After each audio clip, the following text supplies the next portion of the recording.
Bien, hermanos, quisiera comenzar dando un breve repaso de lo que ustedes ya han ido estudiando con el hermano Héctor.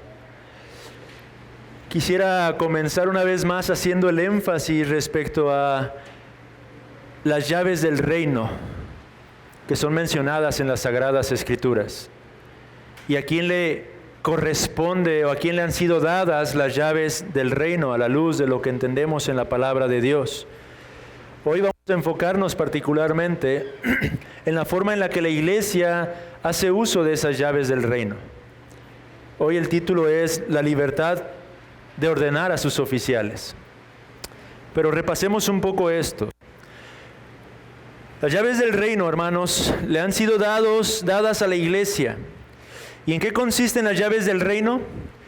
Consisten en el poder y autoridad para recibir y expulsar a otros miembros y para reconocer o escoger a sus oficiales.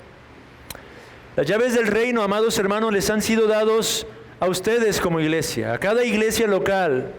La Biblia nos enseña que Cristo nos ha dado las llaves de su reino. Y esto implica que se le ha dado a la iglesia poder y autoridad.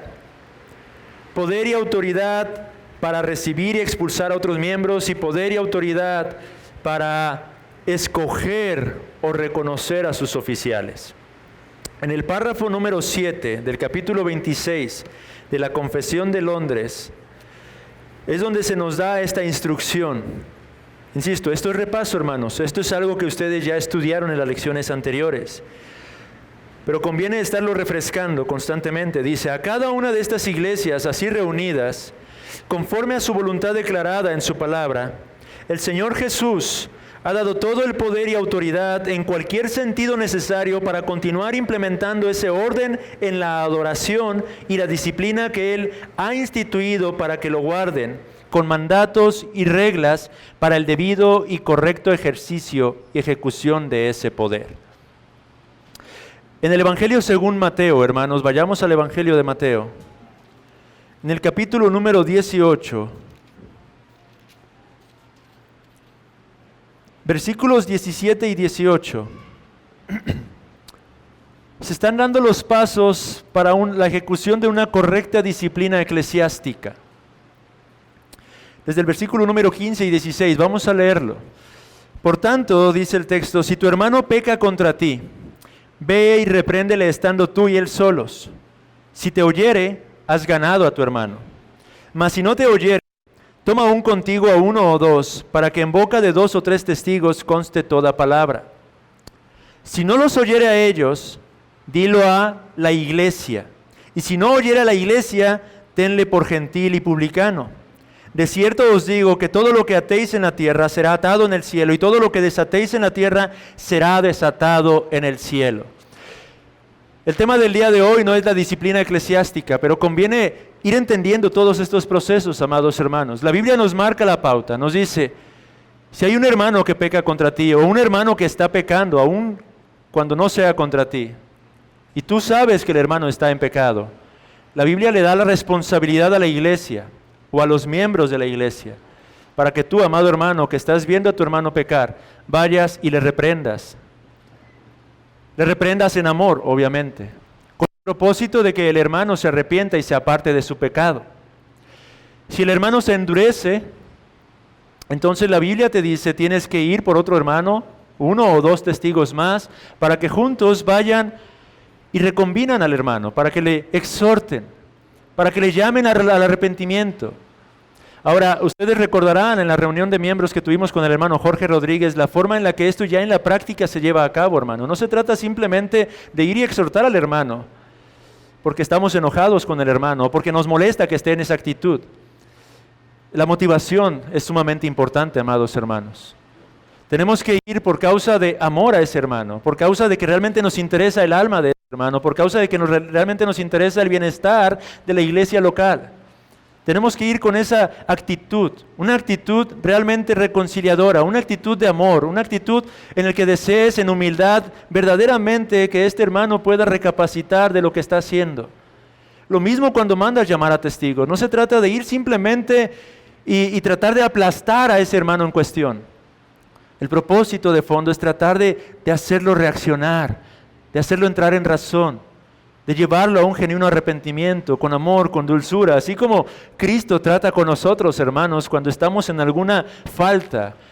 Él dulcemente trata en nuestras vidas, disciplinándonos, llamándonos, amonestándonos, hermanos. Esta es la forma, pero bueno, el texto dice que si no los oye, aún ya cuando has llevado a testigos, dice el texto, dilo al pastor.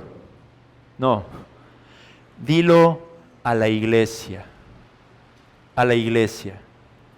Y si no oye a la iglesia, entonces, como última instancia, la iglesia tendrá que considerar al tal como gentil y publicano. Obviamente, hermanos, ese es el último paso al que nunca queremos llegar. Ese es el paso en el que nunca desearíamos terminar como iglesia. Porque al llegar a ese punto, hermanos, la condición o el corazón de la iglesia debería de ser uno de quebrantamiento. Esa sería la actitud correcta, de dolor, de sufrimiento, por causa de esa alma que ha caído en tal condición de endurecimiento. En ese punto la iglesia tendría que expulsar a esa persona, pero con todo el dolor de su corazón. El punto aquí, amados hermanos, para no desviarnos mucho en esos aspectos, es que es la iglesia a la que se da el poder. Dilo a la iglesia. Y es la iglesia la que determinará tener a tal persona como gentil o como un publicano. Este es el sentido de las llaves del reino, hermanos, que Cristo ha dado a su iglesia como un gran cuerpo, este poder, el poder de recibir o expulsar miembros. Mateo 16, versículos 18 y 19. En las lecciones pasadas el hermano Héctor tocaba este pasaje.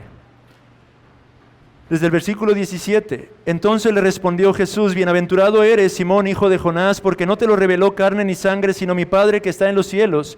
Y yo también te digo que tú eres Pedro, y sobre esta roca edificaré mi iglesia, y las puertas del Hades no prevalecerán contra ella, y a ti te daré las llaves del reino de los cielos. Y todo lo que atares en la tierra será atado en los cielos, y todo lo que desatares en la tierra será desatado en los cielos. Ahora, como aclaraba en aquella ocasión el hermano, es un texto complicado, es un texto que ha recibido diferentes tipos de interpretaciones, amados hermanos, pero ¿cómo lo entendemos nosotros? Lo entendemos en el sentido en el que John Cotton lo entendió. El apóstol Pedro está recibiendo de parte de Cristo las llaves del reino como apóstol, como un anciano y como un miembro de la iglesia. Las llaves del reino le estaban siendo dadas al apóstol Pedro en estos tres sentidos, porque eso es lo que era Pedro, un apóstol, un anciano y un miembro de la iglesia. Pero si nosotros vamos al Evangelio según Juan, en el capítulo número 20, versículos 21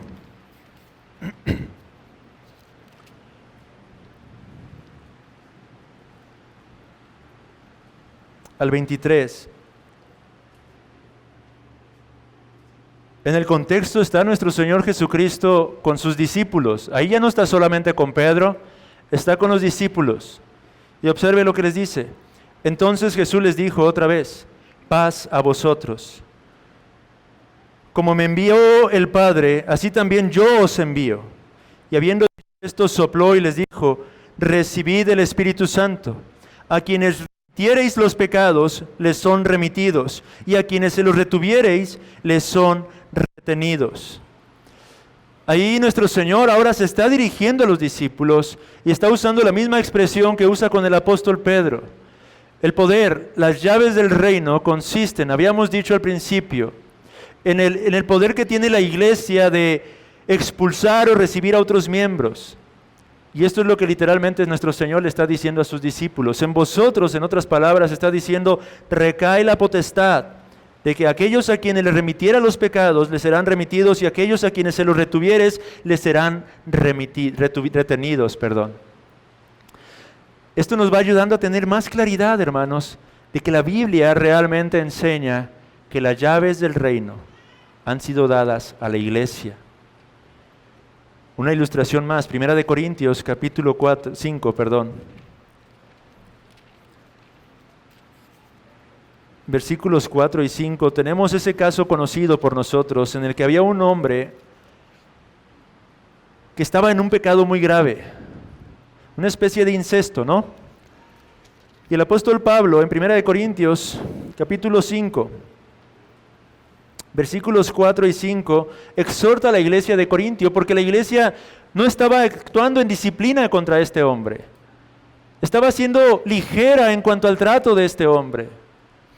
Y el apóstol Pablo dice, en el nombre de nuestro Señor Jesucristo, reunidos vosotros y mi espíritu con el poder de nuestro Señor Jesucristo, el tal se ha entregado a Satanás para destrucción de la carne, a fin de que el espíritu sea salvo en el día del Señor Jesús.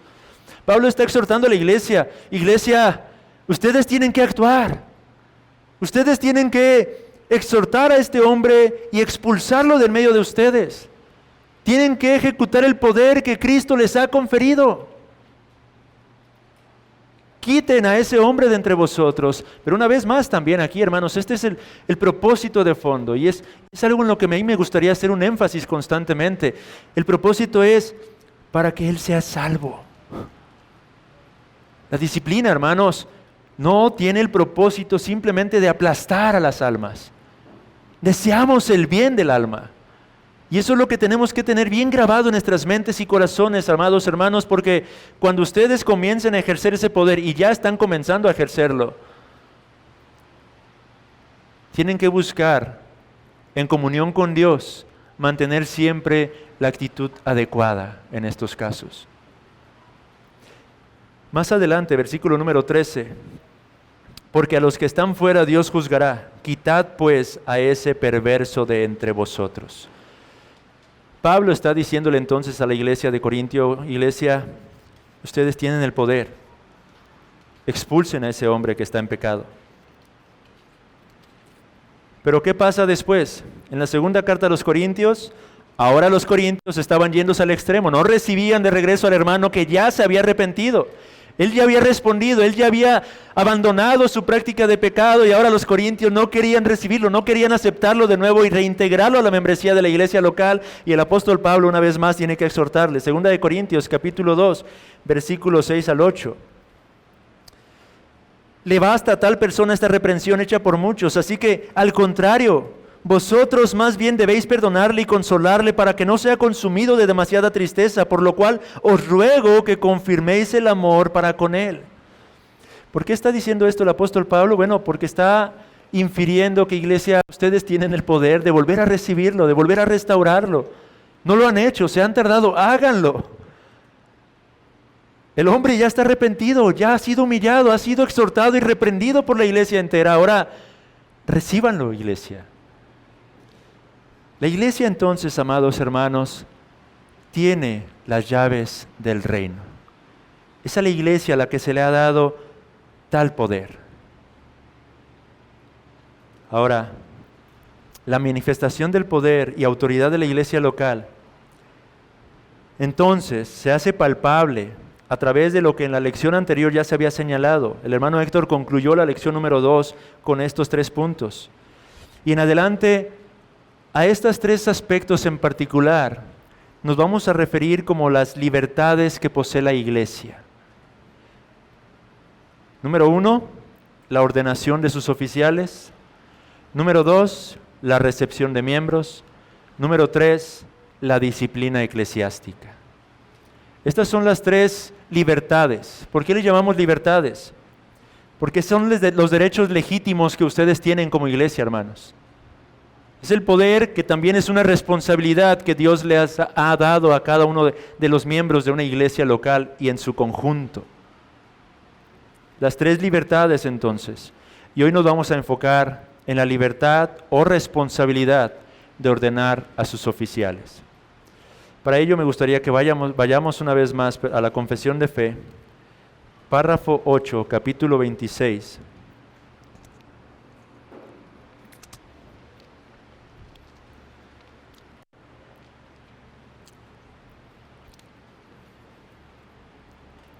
Y dice este párrafo: una iglesia local, reunida y completamente organizada conforme a la voluntad de Cristo, está compuesta por oficiales y miembros.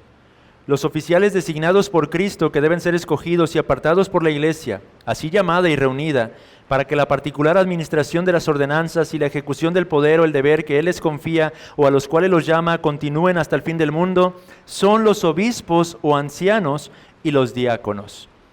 Este párrafo es importante y habla precisamente de la libertad que tiene la iglesia, que posee la iglesia en virtud de tener las llaves del reino, de ser la iglesia quien establezca a sus oficiales. Y por oficiales entendemos pastores y diáconos.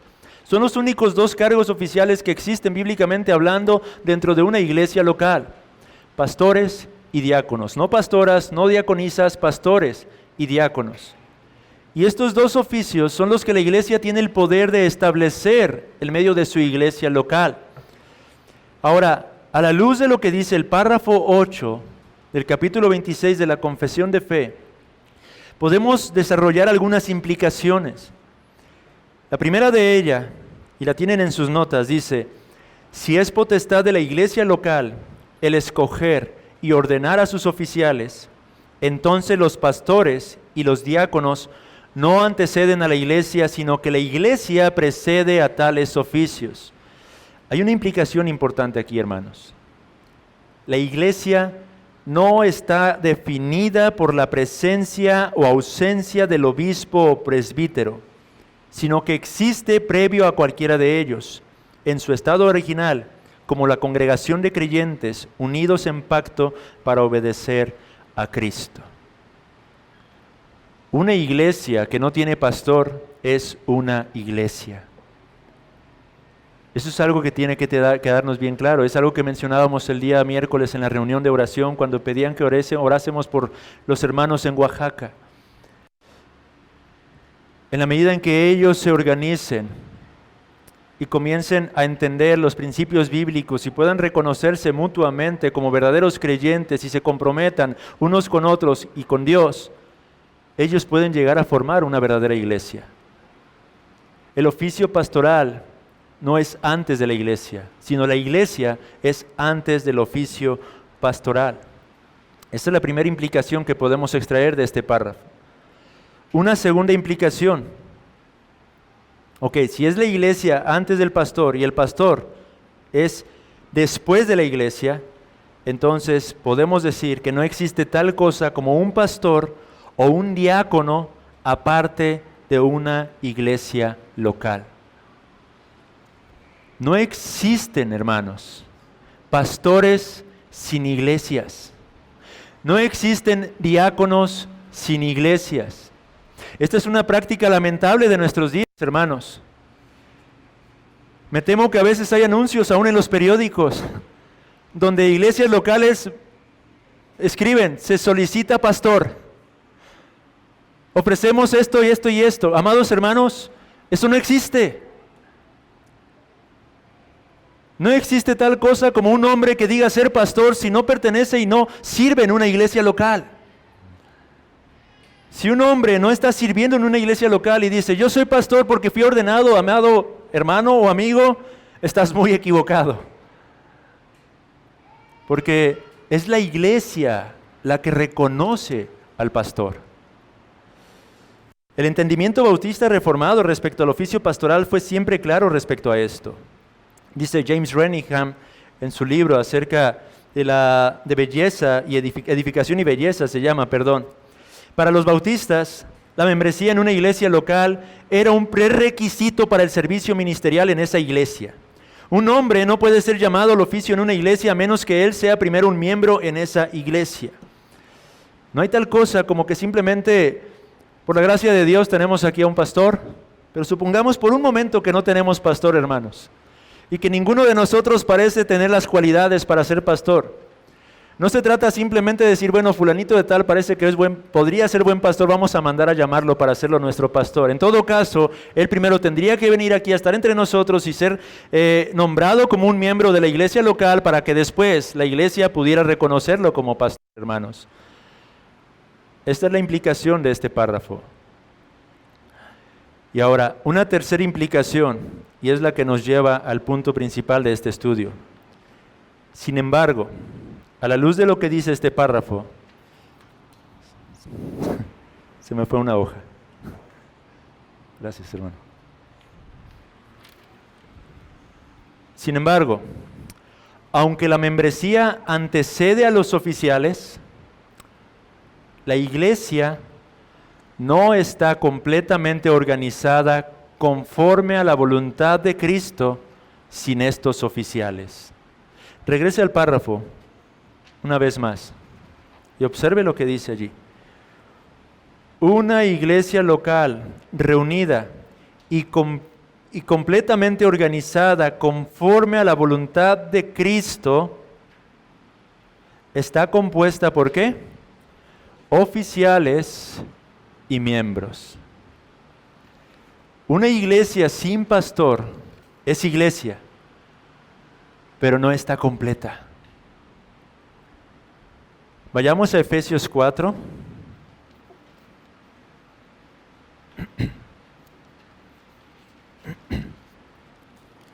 Versículos 11 al 16. Hablando de nuestro Señor Jesucristo, el pasaje dice: y Él mismo constituyó a unos apóstoles, a otros profetas, a otros evangelistas, a otros pastores y maestros, a fin de que de perfeccionar a los santos para la obra del ministerio, para la edificación del cuerpo de Cristo, hasta que todos lleguemos a la unidad de la fe y del conocimiento del Hijo de Dios, a un varón perfecto, a la medida de la estatura de la plenitud de Cristo, para que ya no seamos niños fluctuantes y llevados por doquiera de todo viento de doctrina, por estratagema de hombres que para engañar emplean con astucia las artimañas del error, sino que siguiendo la verdad en amor, crezcamos en todo en aquel que es la cabeza, esto es Cristo, de quien todo el cuerpo, bien concertado y unido entre sí por todas las coyunturas que se ayudan mutuamente, según la actividad propia de cada miembro, recibe su crecimiento para ir edificándose en amor. Efesios 4, versículos 11 al 16, resalta la necesidad de la estructura que Cristo nuestro Señor estableció para su iglesia. Una iglesia local sin un pastor, sin sus diáconos, es una iglesia que no está completa aún. Es iglesia, tiene todo poder, lo tiene, el poder para organizarse adecuadamente, pero no está completa. Es cierto, déjeme leer textualmente lo que había puesto aquí, que la iglesia tiene el poder para ordenarse adecuadamente para la adoración al Señor, pero ese poder debe ser ejecutado por medio de la autoridad, particularmente de sus oficiales. Históricamente esta ha sido la forma de gobierno bautista. Déjeme leer otras palabras de James Renningham. Dice: la noción de que los oficiales eran esenciales para el bienestar de las iglesias provee un indicador contextual importante para el entendimiento de la relación entre ambos. Aunque la iglesia precedía y circunscribía el oficio, era insuficiente sin estos oficiales. El papel del oficio, especialmente el del anciano, era considerado como fundamental para que la misión de la iglesia tuviera éxito. Las congregaciones sin ministros debidamente ordenados no podían cumplir sus funciones en cada uno de los aspectos como debían. De hecho, regrese otra vez un poco al párrafo, el párrafo número 7. Y espero que poco a poco vayamos adquiriendo más claridad. A cada una de estas iglesias así reunidas, conforme a su voluntad declarada en su palabra, el Señor Jesús ha dado todo poder y autoridad. Si tiene pluma, subraye poder y autoridad. John Cotton, el que se considera padre del congregacionalismo, el modelo de gobierno que nosotros estamos estudiando ahora, hizo esa distinción entre poder y autoridad. Y él apuntaba a lo siguiente, él dice: poder es lo que tiene la iglesia, autoridad es lo que tienen los ancianos.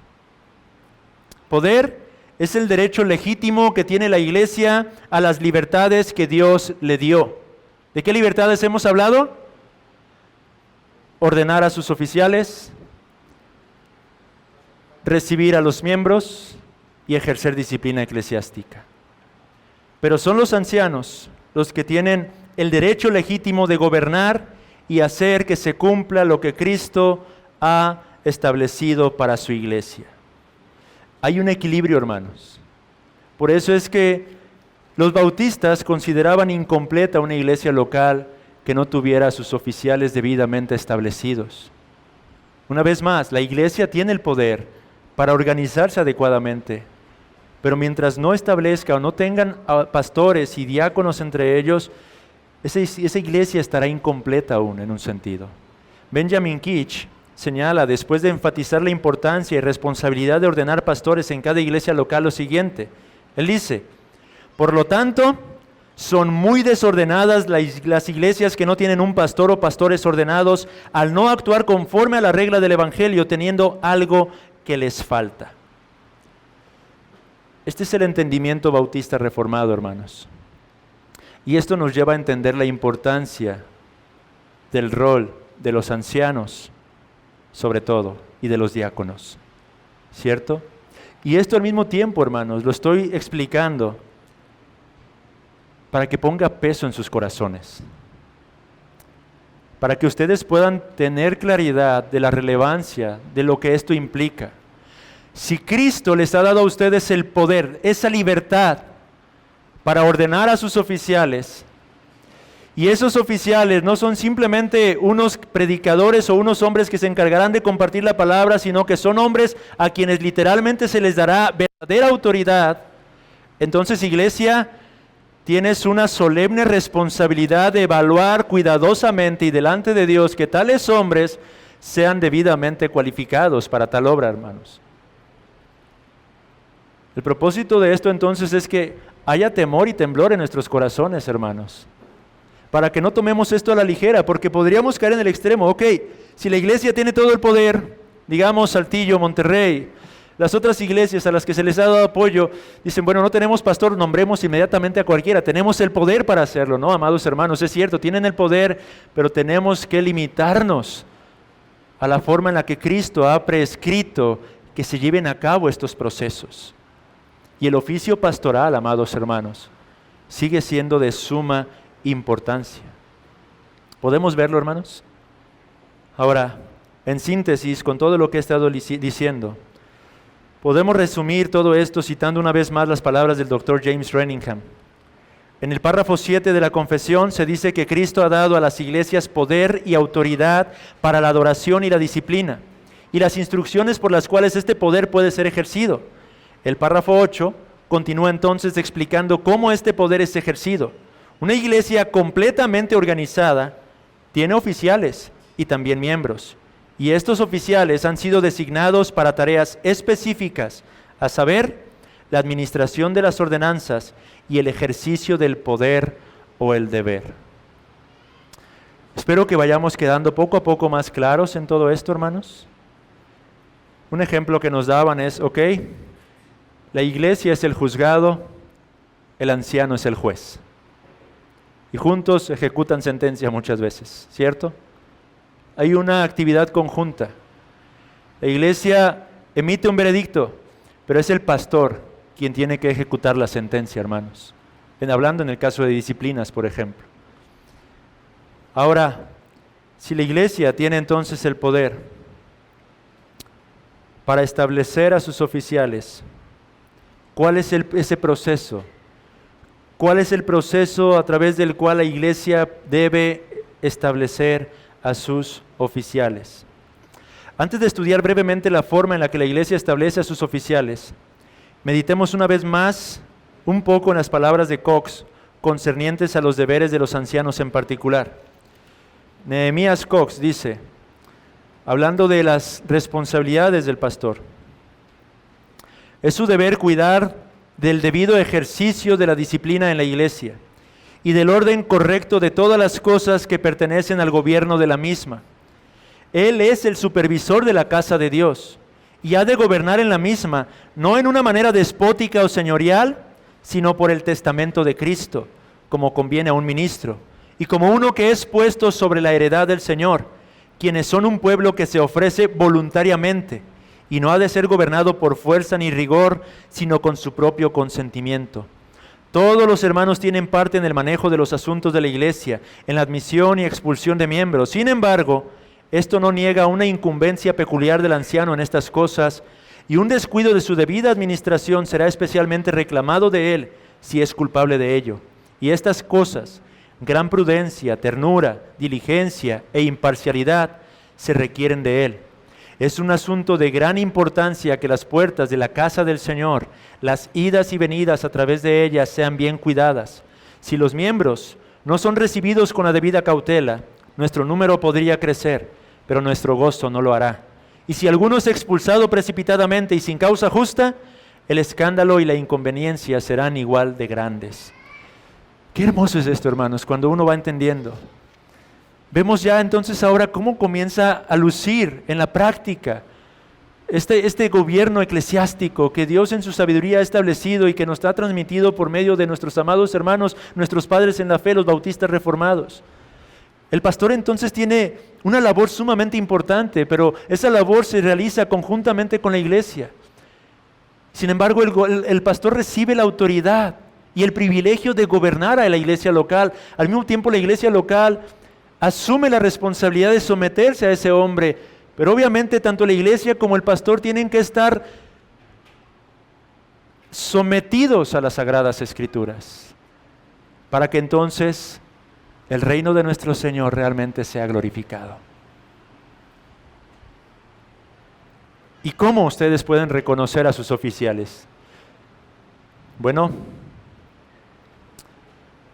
esto es algo que ya habían estudiado hace algún tiempo con el hermano Héctor, pero esto es parte de la lección y conviene una y otra vez recordarlo.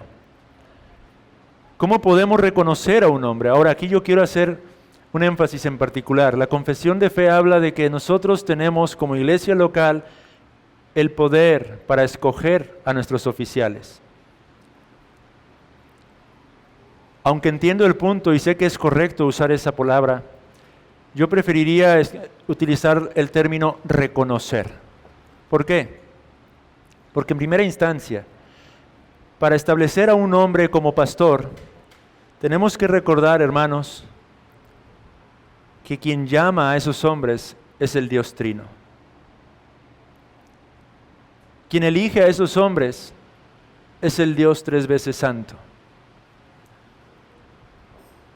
Y cada una de las personas de la Trinidad están involucradas en el llamado de cada uno de estos hombres. Vaya a Mateo 9, versículo 38.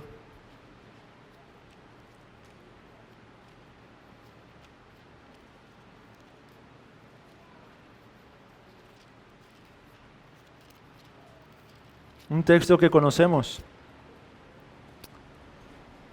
Nuestro Señor dice, desde el 37, a la verdad la mies es mucha, mas los obreros pocos. Rogad pues, ¿a quién? Al Señor de la mies, que envíe obreros a su mies. ¿Quién envía obreros? ¿Quién levanta a estos hombres? El Padre, dice el Señor.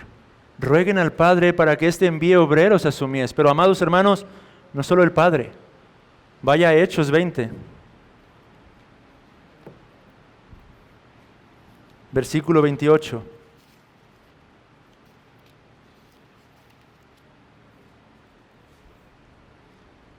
Por tanto, dice el apóstol Pablo, dirigiéndose a los ancianos, mirad por vosotros y por todo el rebaño en que ¿quién? El Espíritu Santo os ha puesto por obispos, para apacentar la iglesia del Señor, la cual Él ganó por su propia sangre. El Señor dice, rueguen al Padre, que es quien envía obreros. Pero Pablo dice, es el Espíritu Santo, hermanos. Obispos, ancianos, es el Espíritu Santo quien los ha puesto sobre estas iglesias locales. De manera que entonces el Padre envía obreros a su mies. Y es el Espíritu Santo también quien establece a los obispos. Pero no solo eso, hermanos, vayan ahora a Efesios 4:11, el texto que ya habíamos leído. Y Él mismo constituyó a unos apóstoles, a otros profetas, a otros evangelistas, a otros pastores y maestros. ¿Y de quién dijimos que hablaba el texto? Del Hijo. Pueden ver, amados hermanos, en primera instancia, para que pueda haber un reconocimiento de un hombre que puede ser establecido como un oficial y particularmente un anciano, tiene que haber un llamado interno a su corazón.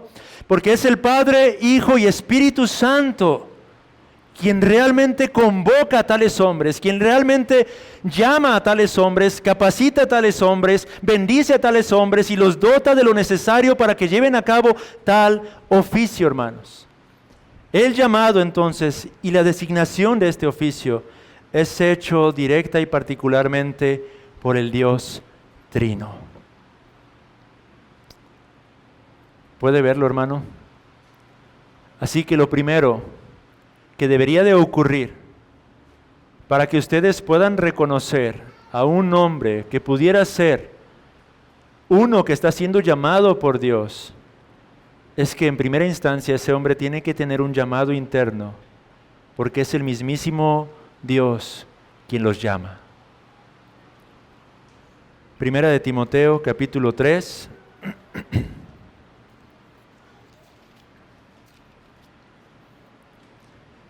Es donde tenemos las cualificaciones para los ancianos. Y versículo número 1 comienza diciendo eso. Palabra fiel. Si alguno que anhela obispado, buena obra desea.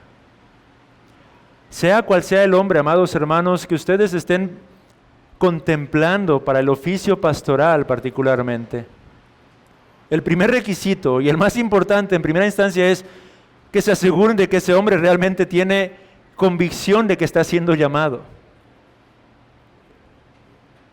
Porque si ese hombre les dice, no tengo convicción, amado hermano, entonces detengámonos. Porque ese es el primer paso. El Dios Trino tiene que estar poniendo una fuerte convicción en el corazón de un hombre que está siendo llamado al oficio pastoral. El que anhela obispado, buena obra desea. Pero eso no es todo, hermanos. En segundo lugar, como iglesia, antes de establecer a hombres como pastores o como diáconos, tenemos que ser diligentes y discernir si realmente tales hombres cumplen con las cualificaciones establecidas en todo el texto. ¿Cómo tiene que ser este hombre? ¿Un hombre perfecto? No, pero un hombre que se caracteriza por la piedad. Observemos y leamos una vez más este pasaje que ustedes ya estudiaron anteriormente. Pero es necesario no solamente que tenga este deseo, sino que el obispo sea irreprensible, marido de una sola mujer, sobrio, prudente, decoroso, hospedador, apto para enseñar, no dado al vino, no pendenciero, no codicioso de ganancias deshonestas, sino amable, apacible, no avaro, que gobierne bien su casa, que tenga a sus hijos en sujeción con toda honestidad. Pues el que no sabe gobernar su propia casa, ¿cómo cuidará de la iglesia de Dios?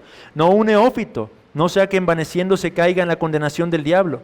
También es necesario que tenga buen testimonio de los de afuera para que no caiga en descrédito y en lazo del diablo. Estos son la serie de requisitos, amados hermanos. ¿Cómo podemos discernir si un hombre realmente está siendo llamado al oficio pastoral o incluso al oficio diaconal? Bueno, tenemos que evaluar a tales hombres a la luz de textos como este. Este hombre tiene que dar evidencias de un carácter espiritual que va en progreso día con día. Este hombre tiene que tener vidas no escandalosas. Tiene que tener razón para su propia esposa, tiene que ser sobrio, tiene que ser un hombre caracterizado por cierto dominio propio, un hombre caracterizado por ser un hombre hospitalario, hospedador, un hombre con capacidades ministeriales. Toda esta clase de cualificaciones, amados hermanos, son las que ustedes tienen que escudriñar y estudiar para que puedan y sean capaces de discernir si hay un hombre entre nosotros que está siendo llamado por Dios y que realmente está siendo capacitado para llevar a cabo el oficio pastoral, hermanos. Esta es la forma en la que ustedes, iglesia, pueden confirmar ese llamado. Un hombre puede tener convicción de que debe ser pastor, pero si la iglesia local dice, no, hermano, no creemos que cumplas cabalmente estas cualificaciones, entonces el tal hombre no está siendo llamado por Dios. Esta es la parte importante. Esta es la forma en la que Dios confirma este llamado al corazón de tales hombres. O puede ser que sea un hombre muy capaz, muy elocuente al momento de compartir la palabra del Señor. Pero una vez más, si tiene problemas serios en su matrimonio, problemas serios con sus hijos, entonces la iglesia debe discernir, hermano. Nos gusta cómo predicas, cómo expones la palabra, pero no estás cualificado. O puede ser un hombre sumamente piadoso, pero sin embargo incapaz de compartir o transmitir con claridad las verdades eternas del Dios vivo y verdadero, y entonces la iglesia también tendrá que decir, amado hermano, no creemos que cumplas con estas cualificaciones, no creemos que tengas las capacidades ministeriales para enseñar e instruir a la iglesia en la doctrina. Esta es la forma en la que ustedes van a tener que discernir y evaluar a aquellos que pudieran ser establecidos en el oficio pastoral. Todo esto ya lo sabemos, hermanos. Y lo mismo es para los diáconos. Bueno, 1 Timoteo habla también del requisito de los diáconos. La única diferencia entre ancianos y diáconos es precisamente la capacidad para enseñar, ¿cierto? Pero los diáconos también tienen que ser hombres irreprensibles, maridos de una sola mujer, no avaros, no pendencieros, con dominio propio. Tales hombres son cualificados para un oficio diaconal, amados hermanos. Ahora, la pregunta práctica en todo esto. ¿Ok, hermanos? Tenemos las llaves del reino, tenemos ese poder para nosotros poder levantar a nuestros oficiales, establecer a nuestros oficiales. Esa es la libertad que Cristo nos ha dado. Ya sabemos que la palabra del Señor nos enseña que tal hombre en primera instancia tiene que tener un llamado interno dado por Dios, una convicción, un peso fuerte de parte de Dios. Pero en segundo lugar, también entendemos que somos nosotros los responsables de confirmar ese llamado a través de evaluar las cualificaciones de este hombre. ¿Y cómo lo hacemos? ¿Cuál es el proceso en la práctica? ¿Cómo es establecido ese hombre? Los presbiterianos, ¿qué es lo que nos enseñaron que hacen? Bueno, son los ancianos quienes designan quienes cumplen con estas cualificaciones, ¿cierto? Pero en este caso somos nosotros. Y la confesión de fe nos explica cómo es que la iglesia debe de llevar a cabo este proceso. Ahora vayamos al párrafo 9, capítulo 26.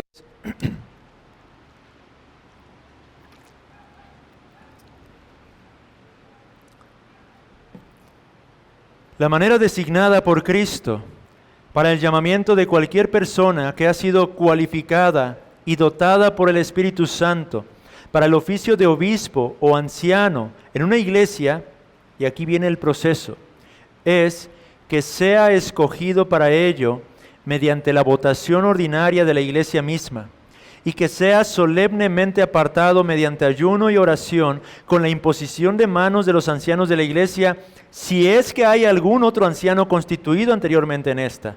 Y para el oficio de diácono, que sea escogido mediante el mismo tipo de votación y sea apartado mediante oración y el mismo tipo de imposición de manos. ¿Cómo se debe proceder en la parte práctica a confirmar el llamado externo de un varón para el oficio de diácono o de pastorado? La iglesia, dice nuestra confesión, tiene que emitir un voto. Se tiene que llevar a cabo una votación ordinaria. Y en un día solemnemente apartado a través de ayunos y oraciones, se llevará a cabo el acto de imposición de manos.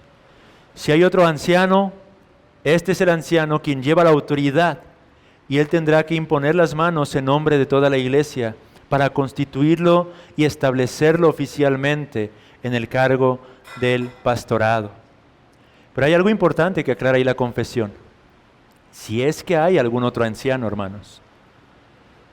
Supongamos que iglesias, una vez más, que no tienen pastores, como Saltillo, Monterrey, Tepic,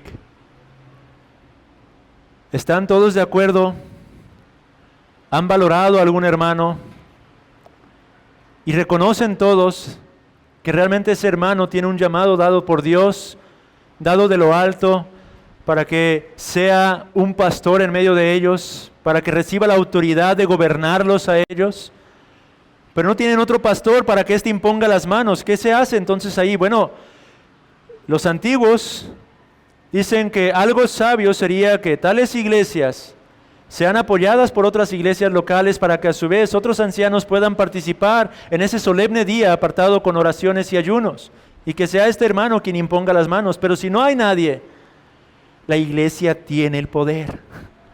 La iglesia tendría que designar a un hombre de entre los miembros, o a dos, para que sean ellos quienes lleven a cabo ese acto de imposición de manos. Y públicamente, con la iglesia como testigo, tal hombre pueda ser establecido en el oficio pastoral, hermanos. Esta es la forma en la que los bautistas han llevado a cabo de generación en generación la ordenación de sus oficiales, hermanos. ¿Y por qué es que lo hacen así, hermanos? Bueno, en primera instancia, esta es una implicación que viene desde el párrafo número 7 de nuestra confesión. Si la iglesia tiene el poder, tiene las llaves, entonces es la iglesia quien tiene que votar y designar a sus oficiales, ¿cierto? Pero en segundo lugar, porque bíblicamente lo encontramos. Vea en Hechos capítulo 6, en el caso de diáconos, ¿cómo fue cuando por primera vez se establecieron diáconos en la iglesia local de Jerusalén, hermanos? En aquellos días, versículo 1, como creciera el número de los discípulos, hubo murmuración de los griegos contra los hebreos, de que las viudas de aquellos eran desatendidas en la distribución diaria. Entonces los 12 convocaron a la multitud de los discípulos y dijeron: no es justo que nosotros dejemos la palabra de Dios para servir a las mesas. Buscad pues. Observe lo que está ocurriendo. Son los apóstoles.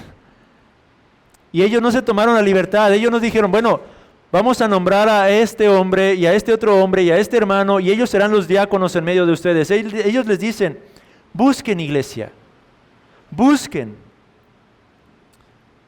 Hermanos, de entre vosotros a 7 varones de buen testimonio, llenos del Espíritu Santo y de sabiduría, a quienes encarguemos de este trabajo, y nosotros persistiremos en la oración y en el ministerio de la palabra.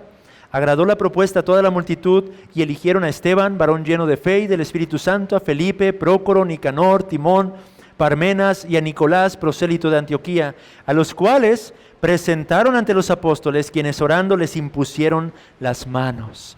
Ahí tenemos el orden, hermanos. Los apóstoles dan la instrucción, iglesia, ustedes analicen a algunos hombres y luego tráiganlos delante de nosotros, y aquellos que ustedes hayan entendido que cumplen con las cualificaciones, nosotros impondremos las manos para que entonces sean establecidos formalmente como diáconos en medio de esta iglesia local. Y no solo eso, hermanos. Hay un texto sumamente interesante que es el que cita nuestra confesión en el original para argumentar o para respaldar este párrafo 9 del capítulo 26. El libro de los Hechos, capítulo 14, versículo 23. En cuanto a los pastores,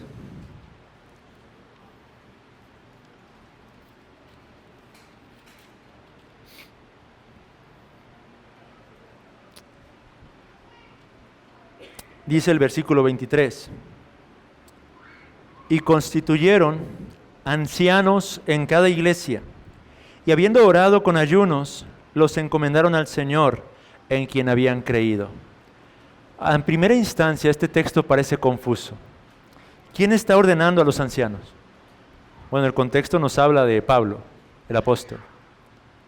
Entonces, ¿cómo está eso? ¿No es la iglesia? ¿Fue Pablo quien constituyó a los ancianos en medio de las iglesias locales? Lo interesante está, amados hermanos, en el texto original, en el griego. Los autores de la confesión colocaron este pasaje de las Sagradas Escrituras en este párrafo con esa pequeña nota diciendo, véase texto original. ¿Por qué? En el original griego, hermanos, esta palabra constituyeron es una palabra que se usa solamente en 2 ocasiones en todo el Nuevo Testamento. La palabra giroteneo, la palabra griega giroteneo.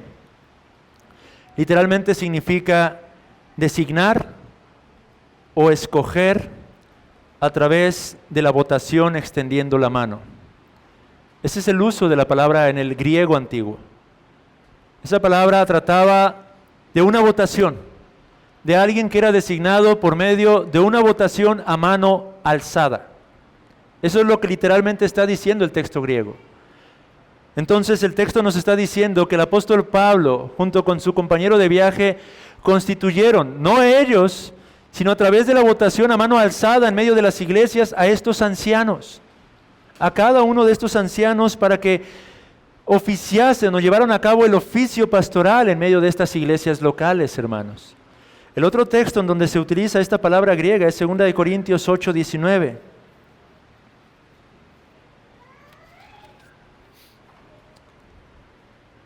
Y ahí observe cómo se usa el texto. Hablando de un hermano de quien no se conocía o no se sabe quién era, dice desde el versículo 18, y enviamos juntamente con él al hermano cuya alabanza en el Evangelio se oye por todas las iglesias. ¿Quién sería ese hermano? No sabemos, pero un hermano de testimonio. Y no solo esto, continúa diciendo Pablo, sino que también fue designado por las iglesias como compañero de nuestra peregrinación para llevar este donativo que es administrado por nosotros, etcétera, etcétera.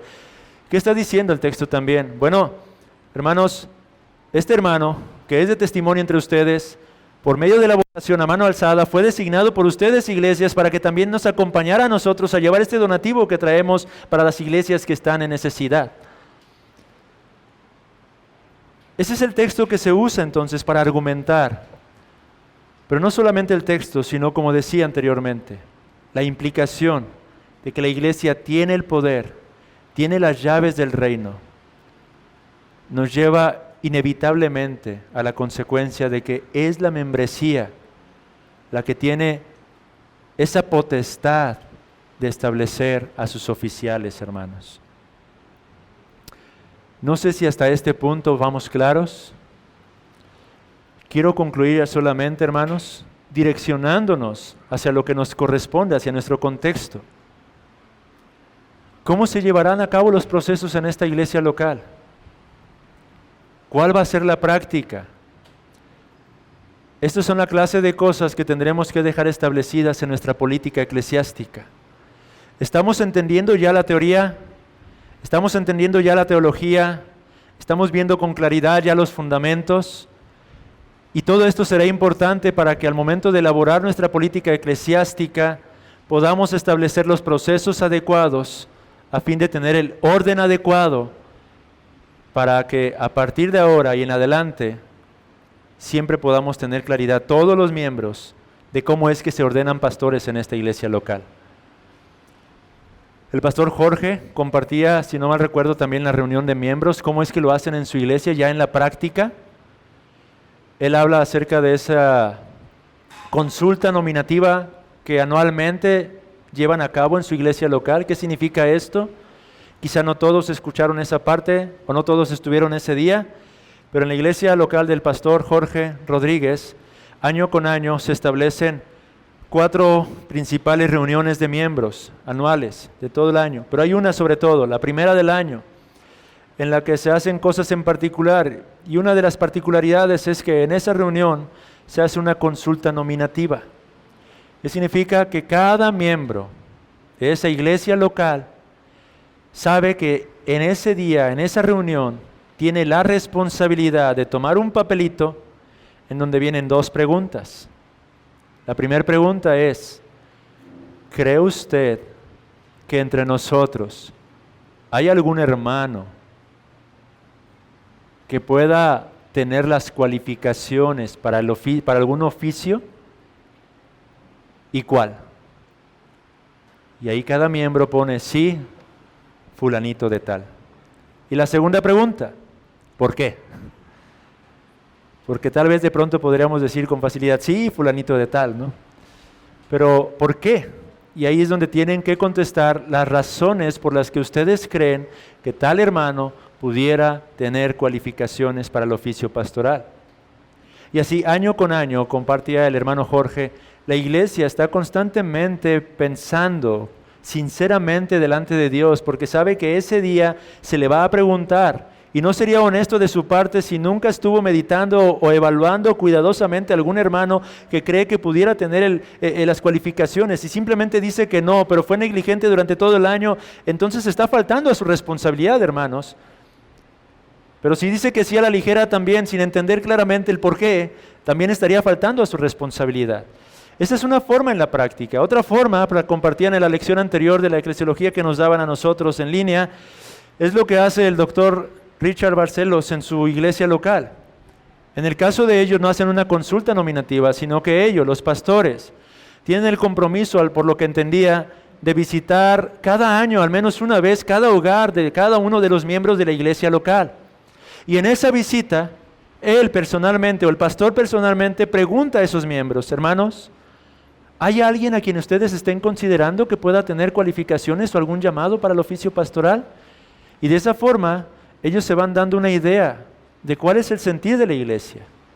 Puede ser que haya alguien, puede ser que no haya nadie. Recordemos una vez más, ¿quién es quien da a los pastores? Dios. Son dones de Dios, son dádivas de Dios para su iglesia. Dios es quien puede dar o no dar, es su potestad. Pero la iglesia tiene la responsabilidad, la libertad de estar constantemente tratando de reconocer si hay alguno de esos dones entre nosotros. ¿Podemos entenderlo, hermanos? ¿Cuál será la forma en la que estableceremos aquí? Aún no está establecido.